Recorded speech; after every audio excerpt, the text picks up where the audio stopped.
The show begins at a monastery where a man known as the Scholar gathers his followers and reminds them that demons now rule their world. The gods are either gone or in hiding. Their only hope is to find the Monkey King, the great protector of the gods who were thought to be destroyed long ago. But the truth is, he's been trapped in stone at a mountain, and they've finally found where he's buried. The Scholar then shows Gaksin, a monk, the Monkey King's crown, which is the key to freeing him. Once freed, they must find the sacred scrolls and take them to the Western Mountains. With the scrolls, they can stop the evil that has taken over their land. The Scholar gives Gaksin a new name, Tripitaka. It's a special name, known only to the gods. When the gods hear it, they'll know he's the chosen one. Just then, a strong wind blows the door open. Turns out, a font demon with the ability to shapeshift has found them. The Scholar quickly hides the Monkey King's crown in a secret wall compartment and also hides his adopted daughter. As Tripitaka fights the demon, the girl watches from her hiding place. Unfortunately, the demon kills Gaksin and badly injures the Scholar. He then takes the crown and throws an explosive before leaving. After the explosion, the girl comes out to check on the Scholar. With his last breath, he gives her the Monkey King's staff, disguised as a simple hairpin. He tells her she must find the Monkey King. Determined to fulfill the Scholar's last wishes, the girl climbs the mountain alone. Suddenly, lightning flashes in the sky and lights up the spot where the Monkey King lies buried in stone. The girl tries to wake the Monkey King, but without the crown, it's no use. Determined to find the crown, she heads to the nearby village of Palawa. There, she meets Monica, a kind tavern owner. Monica gives her food and a place to stay, but says she'll have to earn it by washing dishes, cleaning, and serving customers. While working, the girl serves a man who seems quite strange. She accidentally spills ale on him, and when he stands up to clean himself, she spots something in his bag. It's the Monkey King's crown. She realizes he's actually the font demon hiding his real form. Hoping to steal back the crown, the girl asks a bard at the tavern to play a lullaby called The Dance of the Moon.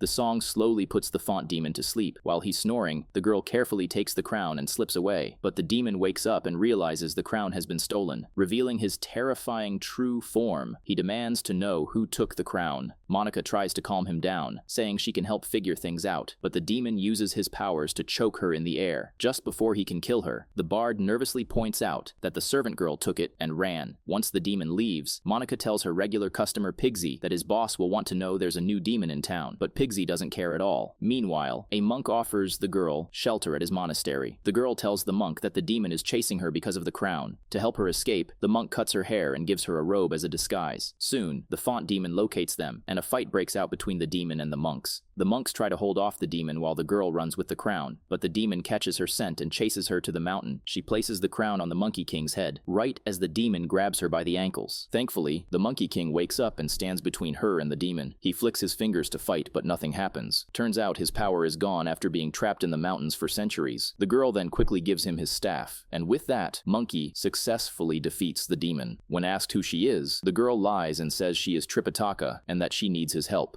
In the meantime, Pigsy reports the damage caused by the demon attack to Princess Locke, the demon ruler of Palawa City. He tells her the demon was searching for a crown. Locke then orders him to find out whose crown it was. As thanks for saving him and protecting his staff, Monkey plucks a hair from his underarm and gives it to Tripitaka. He then tries to summon his flying cloud, but nothing happens. His powers still aren't back. Tripitaka tells him it's time to find the sacred scrolls and head west. She warns him that the world has changed so much over the years. During the 500 years he's been trapped, demons have taken over and now call the old stories of the gods just myths. But her master, the Scholar, taught her the truth. He was part of a secret resistance, and their mission was to free Monkey, find the sacred scrolls, and head west. Tripitaka believes that's where the resistance is waiting, but as she talks, she realizes something. Monkey doesn't seem to care about any of it. Frustrated, she returns to the monastery, but is devastated to learn that the demon has killed 4 young monks. Tripitaka then tells a monk that she's awakened the Monkey King and shows him the single hair he gave her as a gift.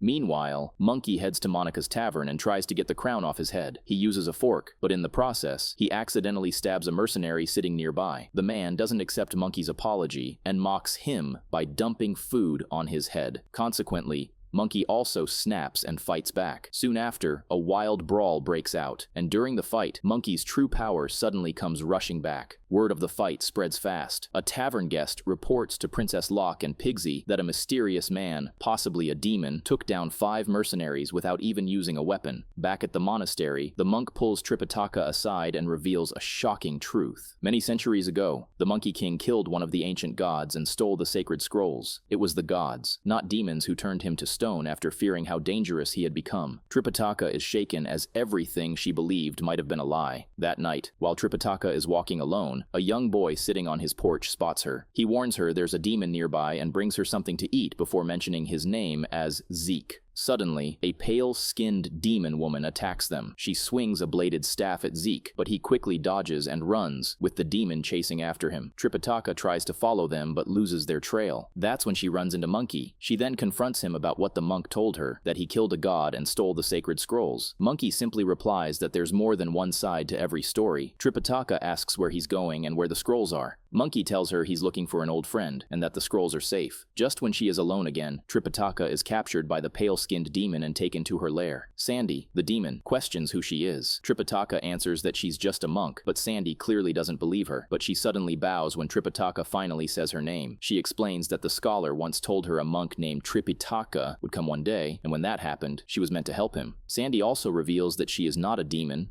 but a god. And the boy she had been chasing earlier wasn't really a boy at all. It was the font demon in disguise. Meanwhile, the font demon meets Pigsy and tells him to pass a message to Princess Locke. There's serious money to be made if they capture the Monkey King. Back in Sandy's lair, she and Tripitaka are talking about their mission when suddenly, Monkey arrives and mistakes Sandy for a threat. He chokes her with his staff even as Tripitaka begs him to stop. In desperation, Tripitaka remembers the chant Gaxine once used before and says it out loud. Surprisingly, it affects Monkey's crown, causing him intense pain, and he finally lets Sandy go. Tripitaka then tells him the truth. Sandy is a god, not an enemy. Before they can recover, Locke's guards find them. They start pumping gas into the lair, forcing the three to escape through a back exit. Outside, Monkey tells them that there are 7 sacred scrolls, each hidden in a different part of the world, but without his flying cloud, finding them all could take years. Just then, a villager offers them a ride in his cart. It turns out to be Pigsy in disguise. They climb into the back, and as soon as they're inside, Pigsy locks the door and brings them to Princess Locke. The font demon hands over part of the reward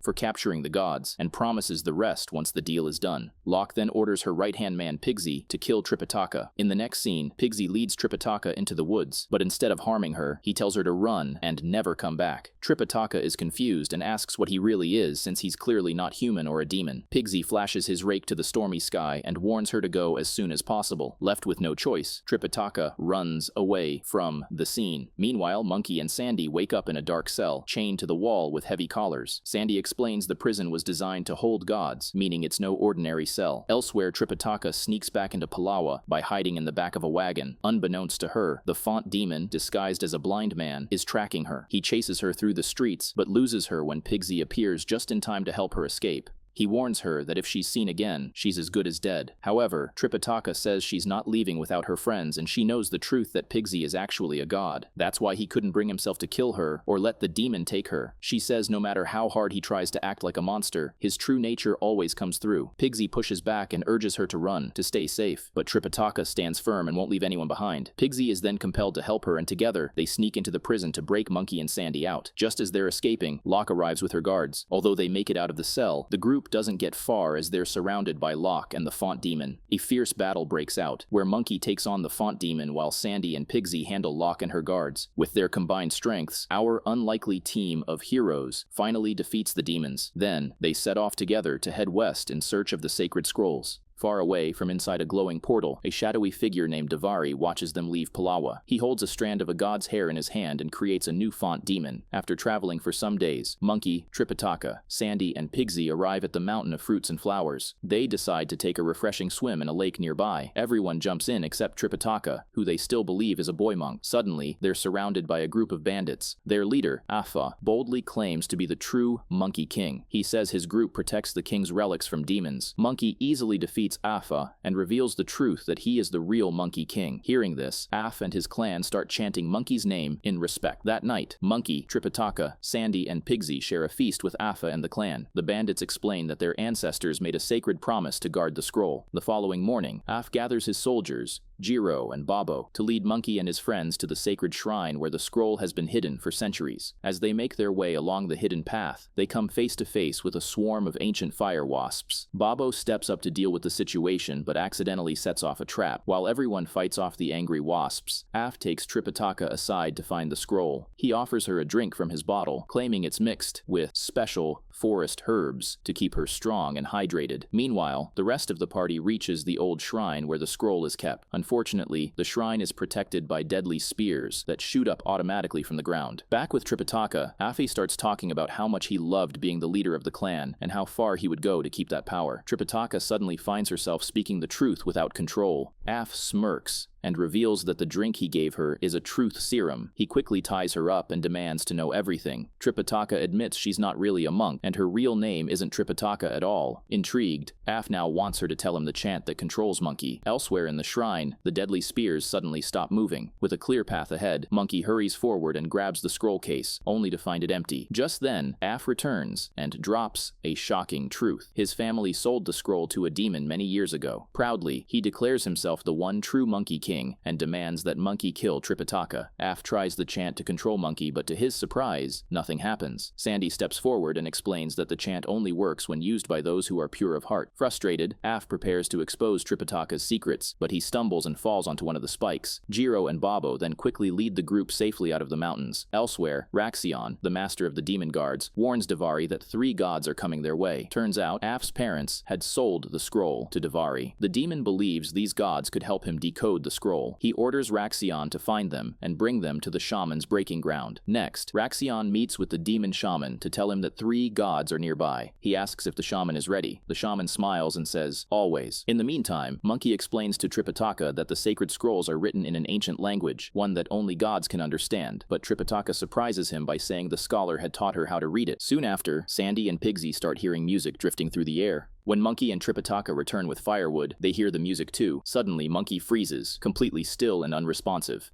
Tripitaka quickly hides when she hears footsteps approaching. Raxion and his guards arrive and load Monkey, Sandy, and Pigsy onto a cart. They take the unconscious gods away to a dreamlike place called the Breaking Ground. There, the shaman takes a lock of hair from each of them. He explains they will be forced to translate the sacred scrolls. To do this, he plans to play tricks on their minds, making them believe they are in Monica's tavern. When Monkey, Sandy, and Pigsy wake up, they find themselves inside the tavern. Monica tells them to eat and get ready for a game. In the first round, Monica offers 2 bags of gold and a wagon full of goodies from the town as prizes. She explains that the game is a memory challenge. All they have to do is write down everything they remember and translate the language of the gods. Sandy and Pigsy quickly dive into the game, but Monkey stays quiet and refuses to write anything. Meanwhile, Shaman and Raxion watch from afar, wondering why Monkey isn't joining in like the others. The shaman thinks Monkey might need a stronger push. Outside, Tripitaka tries calling out to her friends but gets no answer. Just then, Raxion and 2 guards step out of a somewhat invisible barrier. Raxion tells them they have a delivery to make to Jade Mountain and must return with a cart by dusk. Back at the tavern, Sandy and Pigsy continue translating while Monkey keeps a close eye on everything. Curious, Monkey walks over to a man sitting alone at a table and asks who taught him to read the god's language. The man simply says, "The master." Monkey's eyes widen when he recognizes him as Lior,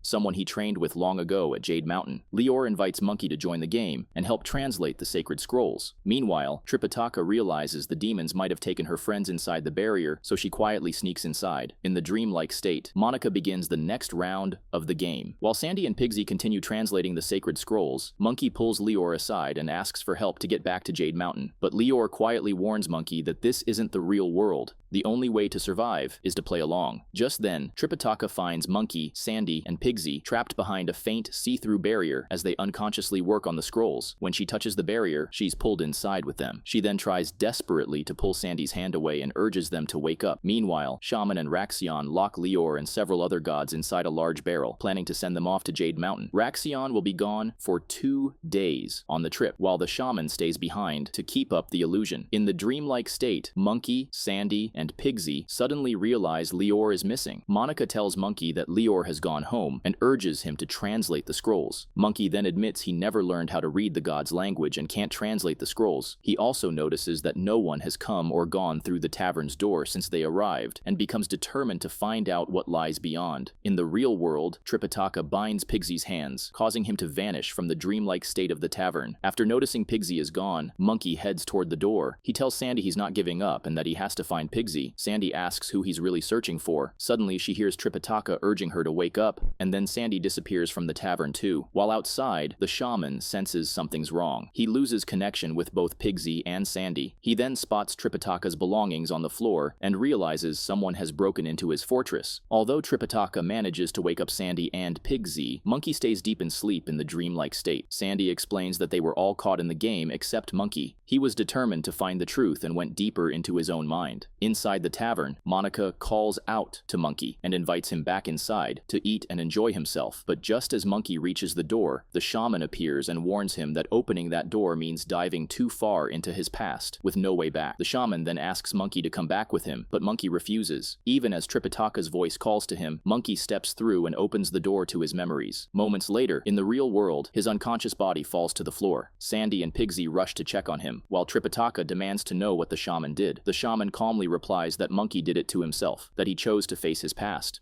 Don't forget to subscribe. 2,000 likes or 200 comments unlocks the next episode.